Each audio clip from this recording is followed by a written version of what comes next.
Thank you for attending the World of Warcraft Class Talent System Panel. Up next. State the nature of your medical emergency. All right, BlizzCon 2011 continues here. The fans are playing StarCraft. And coming up, we've actually got some breaking news on StarCraft in a multiplayer panel where we're going to hear more about the game and the action. And there's Kerrigan, who's an important part of the Swarm. We'll be covering that live here on DirecTV in a few minutes. Dungeons, and there's lots of different ways to play them, but some people are looking for a greater challenge in them. Maybe they want to try to do something different, and so is doing a dungeon on a timed run. So similar to the runs we used to have back in the day, where people could go in and do a timed run specifically on a Stratholme is a great example of the 45-minute Baron run, something like that. But we wanted to take that and just turn that into a whole entire mode, where that's what the whole concept is. So you're going to be able to go into a dungeon, timer starts, and then see how quick you can finish it. And then we'll have specific times set up that would give you a bronze, silver, and a gold medal. And depending on how quick you can finish it, you can earn that medal. And that would work for all the dungeons across the board. We're liking to do as many as we can. We're going to obviously start with Pandaria, and then if there's dungeons that it would work, obviously Skullomance could be one that this could work with, or Scarlet Monastery. But we're going to start with the Pandaria dungeons. So it really gives people something they could do with their guildies, they could do it with friends, but we also want to have it work through the Dungeon Finder tool. So we're looking into just having an option to queue specifically for challenge mode, and you would only queue in with other people that want to do this mode. Another huge note about challenge mode is that we're using normalized gear. It's a huge deal here. So essentially everyone that's in here is going to have the exact same item level of their gear. So it really means that it's a skill-based exercise and not just based on how good your gear is. And it's really great because it means this content's going to last for so much longer because we can normalize that gear. So later on, you might have some raid gear and come back and try to do a dungeon and think you're going to blow it out of the water, but you're actually going to be on the exact same playing field as another guy who might just have, heroic gear rather than raid gear. Now what we're talking about for the rewards for this is really, really awesome looking gear that you can use for transmog. Obviously we're saying you're going to get Valor for doing this. Like part of our philosophy is that people should be able to do whatever they want to advance their character. So you'll be able to do challenge modes if you like that and still earn Valor. But we really love the idea of getting unique art for this that you can show off. A big part of this is bragging rights and leaderboards. So, if you can only get that gear here, you can transmog your tier 14 shoulders into the gear that you got specifically out of challenge mode. Now, like I mentioned, leaderboards will be a huge part of this. The concept that you could take, your time and compare it against your BattleNet friends list, or you could take your time and compare it specifically against your guildies, and find out who got through which dungeon the fastest, what medals have you earned. There's a number of ways that you can compare to other people. You can look at their gear and know right away if they've been able to get the gold medal in this specific dungeon. So we've got a couple mock-ups of what the UI is going to look like for this. So on the left there, you can see the challenges screen, and you can see the gold, silvers, and bronze medals that a guy has gotten. You can see what his best time is in a dungeon. You can see who he ran it with. There's a lot of different things of information you can get out of this one screen. On the right side, that's a leaderboard. So you can imagine that being in the guild system where you have the drop down and you can pick to compare by achievement points or by different things, by your guild XP. There's going to be an option to compare by challenge mode. And then you can see, who's gone up in the leaderboard. That's what the little green arrow is. And you can see the gold medal or the silver medal that they earned for that specific run. This is a look at what would happen when you finish the dungeon. Same thing in the roster. If you click one specific guy, you could see, what has he done? What is his profile? Kind of just like looking at inspecting someone and finding out, what's the fastest time they've got? What dungeon are they the best at? And then maybe you guys could decide that you want to get together and run another dungeon the same way. This is just a mock-up of one of the big things about this is when you succeed really well, we really want you to feel awesome. So the guys mocked up something like this, imagine you win, you get an awesome background sound, and you get this super cool screen telling you that you just did, you got the gold medal, you beat this dungeon as much as you can. Now take this group and maybe try to hit another dungeon and see if you can get that gold medal somewhere else. And next up, raids. All right. So, raids in Mr. Pandaria. We're going to have 3 of them. We really liked how the Cataclysm raids on ship worked, where you had 2 raids of around 5 to 6 bosses and a 3rd one with a couple bosses. It really, we got multiple end bosses out of that.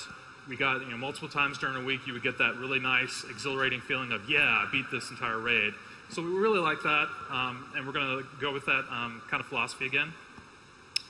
The raids are going to feature predominantly 2 of our new enemy races, the Mogu and the Mantid. And we have some screenshots of what they're going to look like. Oh, in a little bit. And also, all of these raids are going to have Raid Finder, normal, and heroic difficulties. We'll talk about Raid Finder a little bit more in depth, but Raid Finder is the new difficulty that we're adding in 4.3 for Dragon Soul. It will be in every single raid in Mist of Pandaria as well. So here's one of the Mantid. This is an early look at what they might look like. And again, there will be different types of Mantid. We're talking about Mantids with wings, much larger Mantid that would act as tanks. And then we have a look at the Mogu. These really huge, beefy guys, but also very mystical. They're a very magical race. So the first raid we're going to look at here would be Mogushan Palace. It's located at the top Kunlai Summit, which is in the center of Pandaria, and it's our 6th boss raid. And inside that, you'll actually go in and explore the hidden secrets of the ancient Mogu Empire. Mogushan Palace has actually been locked away. Most of its secrets, even the Pandarians, don't go into this place. It's all been locked away. The Mogu have. The Mogu Empire was actually before the Pandarian Empire. It's very ancient, lots of old secrets. You'll go in there and discover all of them. So here we'll show you a layout that's actually already changed. We're iterating all the time, folks. So you can see this is actually a boss. This is a layout that actually has 5 bosses. You would start on the right, head over to the left, go down. And while we don't have a really cool video to show because it's still in production, we do have some awesome concepts to show off for you. This is one of the rooms where you go along. This is actually, we'll have a boss probably in front of this right here. This is this crazy library where these huge scrolls are along the wall, with ancient Mogu scripts. You can see over in the far bottom right corner, you can actually see the scale of what you would look like. So this place is huge. I have this another beautiful concept of this entryway, this grand entrance into the temple, and it's just gorgeous. We're really looking forward to spawning, making creatures for this, really giving you guys a lot of fun with the raids. So Raid Finder. So what is Raid Finder? We've talked a lot about Raid Finder for patch 4.3, but we thought we'd give you guys a little bit more details since we're here talking specifically on dungeons and raids. Essentially, the concept came up from what we did with Dungeon Finder and being able to see how successful that's been with getting a lot more players into the dungeon content that we build. What we've found with raids, though, is that we aren't seeing as wide of an audience as we would like in our raid content.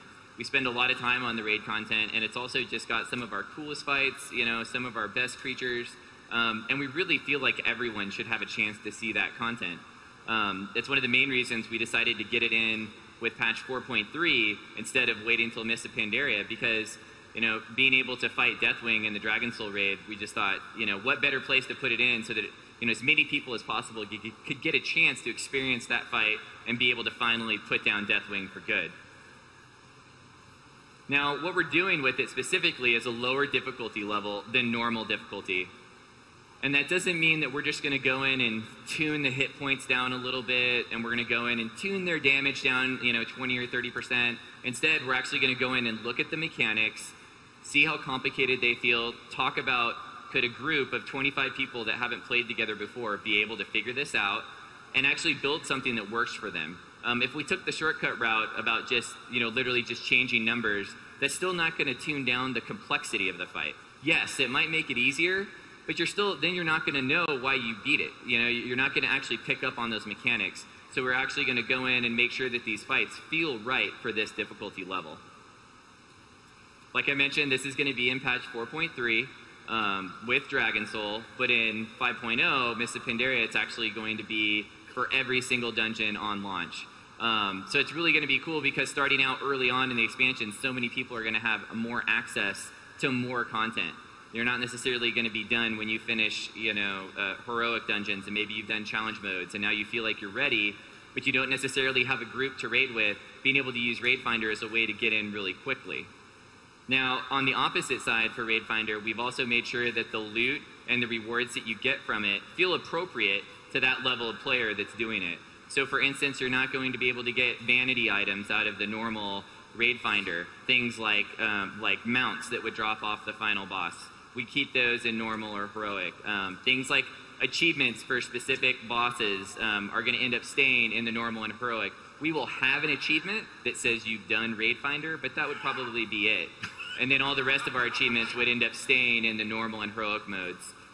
So that, there's a lot of people that play those modes and they take a lot of pride in the fact that they can finish that content. And we think that's awesome. We want that to still exist. But we also want to be able to open that content up to more people, and that's where Raid Finder slots in. So we've got a couple mock-ups of how this would look. We've been talking a lot about how to get people more motivated to do raids. So we thought, along with Valor Points, a side of fries would be sweet. So tasty. So this is just, it's going to look very much like Dungeon Finder that you see now. You're going to be able to open it up, pick your role, and queue up for it. And one really important point about Raid Finder is that it works for 25-player raids, not for 10-player. And we did that specifically because it's going to be so much better queue times if we do 25, because we can fill it with 17 DPS versus in a 10-man where we use a much smaller number, and the queue times would just be way bigger. So 25-player raids end up working much better for Raid Finder than 10-player. And now Scott's going to hit on some of the goals we have for the expansion as a whole. Okay. So one of the things we're really trying to do with Mist of Pandaria this time is keep the experiences short and focused.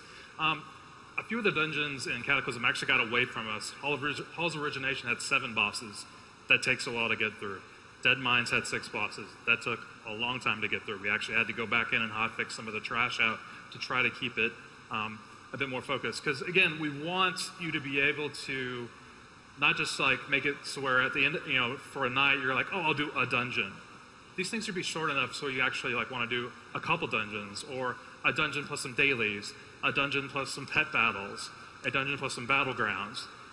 Trying to keep these short and focused will give you more opportunity to do more things inside our game, and we think that's very, very important.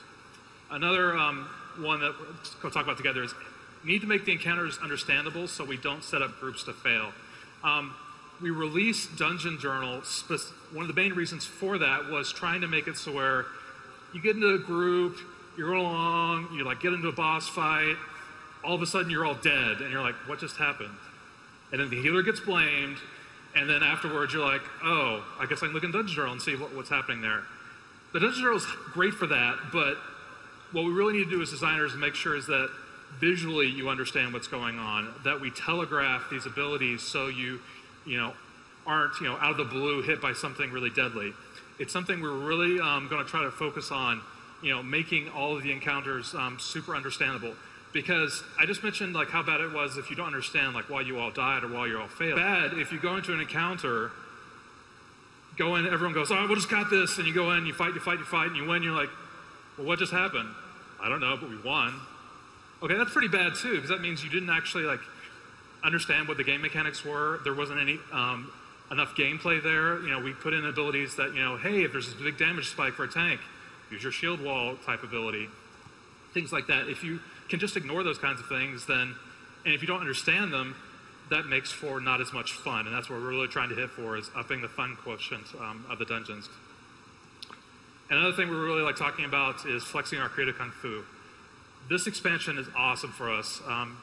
We've been over the last few expansions, we've had these really heavy dark themes when you think about it. Like, you've gone up to Northrend, to stop the Scourge and the Lich King. The Cataclysm just happened, and now you're killing Deathwing in 4.3. Here in Mist of Pandaria, you saw one of the dungeons earlier, you're trying to make sure the beer doesn't stop. This is amazing. It's a little bit more lighthearted, it's a little bit more friendly, and also it allows us to, like, there's all these cultures and things, we're all like super geeks, kung fu movies, Asian culture, anime, all these things that, all of a sudden it's like, we can dragon punch people and wow? awesome. He can. So you'll get dragon punched and all other kinds of like crazy moves, flying guillotines, I'm sure, all kinds of new stuff. It's really exciting us as designers to work on this. And I think you'll really see when you guys finally get your hands on this, all that, tender loving care. And another interesting thing, so the 3 dungeons you've seen before, something that's actually really cool about them that we're doing with these is they're actually in the world at a 1-to-1 scale. A lot of our dungeons are actually just holes in the wall, and then behind that hole, time and space sort of changes, and if you if you actually walk the same distance inside the dungeon that you walked outside, you'd go through a mountain or something. These places are all actually in the world, which opens up a ton of really cool things. Our quest designers are super excited about being able to send you into these dungeons. You can see here, this is the J Temple. Again, that's actually in the world. It's gorgeous. We're giving you a chance to see it. Like Corey was talking about, the indoor-outdoor dungeons really feel amazing. Again, going to that more lighthearted feel. If you can see the sun, that's amazing. Some of our dungeons before have been very dark, very heavy themes, while so many of these are, just gorgeous. So now, thanks for listening. Of course, we would not be here without all of you. And now, it's our time to listen to you guys. So we'll go to the Q&A. Time for Q&A.